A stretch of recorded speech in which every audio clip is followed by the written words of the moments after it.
Buonasera e ben ritrovati con l'informazione flash di New Sicilia, i principali titoli del pomeriggio. Un'esplosione si è verificata in una fabbrica di fuochi d'artificio nel rione Bordonaro, alla periferia sud di Messina.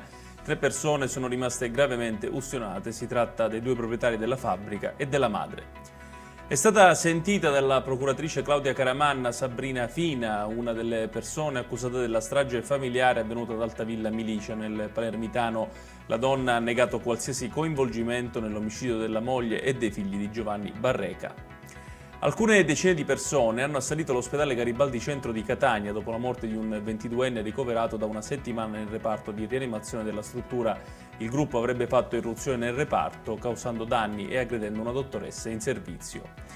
L'attività stromboliana dell'Etna ha subito un notevole incremento nelle ultime ore, portando a imponenti fontane di lava e all'emissione di ceneri vulcaniche che hanno formato una nube alta circa 4,5 km. Chiudiamo con il meteo. Un campo di alte pressioni abbraccerà la Sicilia nella giornata di domani, garantendo tempo stabile e assolato su tutta la regione. Le temperature non subiranno variazioni significative. Ed è tutto per questa edizione. Tutti i dettagli su queste notizie li trovate come sempre sul nostro sito www.newsicilia.it. Grazie per averci seguito e arrivederci.